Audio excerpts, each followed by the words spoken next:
as all lovers know, there is a magic thing between two couples after making love in which, lying in bed together, they might have a conversation which has great intimacy. But it's also a conversation which within itself contains great peril. And it's many the couple that have suddenly found themselves with a conversation that goes incredibly awry after a moment of great intimacy and romance between the two of them. And this is how the story of the Táin starts.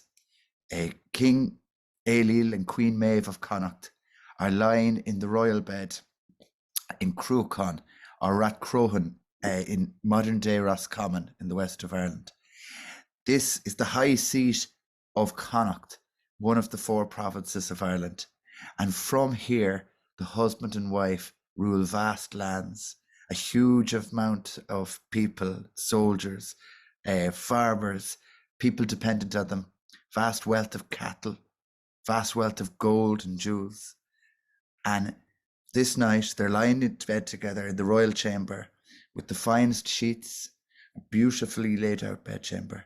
The two of them lying back with their arms behind their heads. And innocently enough, Ailill begins a conversation which no doubt he would later go on to rue him ever embarking upon. But it started thus. It's true what they say, my love. Isn't it well for the wife of a wealthy man? Maeve at this sits back, thinks for a moment and says, well, that might be true enough, but what put that into your mind? Well, says Ailill, it struck me how better off you are now, how much better off than the day that we married. And with this, there is a change in Maeve's expression. I was well enough without you, she says. Ailill turns back and says, well, if you were, your wealth wasn't something I ever heard about. And if there was wealth, I'd say most of it was carried off by your neighbours in plunder and loot.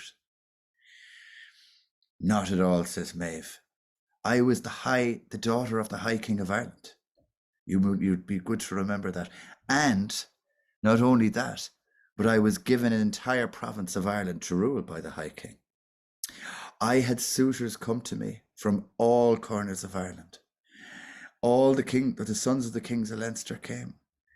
Croher himself from Ulster came. I had suitors from every corner and every province who brought soft words, wooing words, wealth, and great gifts. And I said no to all of them, because the bride price that I asked for was higher than any woman has ever asked in all of Ireland. I wanted a marriage free of fear, free of jealousy, and free of meanness. Now, as far as Maeve was concerned, her and her husband Ailill were equal in every way. This was one of the things that she liked about him, and she didn't particularly like the direction this conversation was taken. So Maeve turns to Ailill and says, if I married a man who was mean, our union would be wrong because I'm so kind and so giving. And if I married a man who was more generous than me, that would be wrong too, but not if we were equal in generosity. If my husband were a timid man, that would be wrong because I myself thrive on all kinds of trouble and mischief making. And it's wrong for a wife to be more spirited than her husband, but not if the two are equal. And finally, if it was a jealous man that I was married to, our union would be wrong because I've never had one man without another one waiting in the shadow. This I could not hold with at all. Now, in fairness to you, Ailill, I got the kind of man I wanted, because you aren't greedy and you aren't jealous and you aren't sluggish or lazy. You're a man of action. When you came here, I gave you the finest apparel. I gave you bondmaids. I gave you gold, armor, weapons. So in one sense, It's you that's the kept man, and you might be well to remember it. Now, Ailill himself begins to take a little bit of umbrage at this suggestion and replies that he himself is the son of a king of Leinster, and indeed was the most noble and the finest of those sons. And the only reason he came to Connacht in the first place was because, as far as he could see, it was the only province he'd ever heard of that was ruled by a woman, and he came there to become its king. Whatever about all that, Maeve says, it still remains that my fortune is greater than yours. And in reply, Ailill says, well, you amaze me, for I know myself that no one has more precious items. No one has more stones or gold or cloth than me, and well I know it. So the king and queen of Connacht begin to compare their wealth. They take out first their lowliest possessions, their goblets and their cups and their plates and their cutlery, and they measure them and find that they were equal. They move on to their servants, their bondsmen and their maids, and they find once again in quality and quantity that they are the same.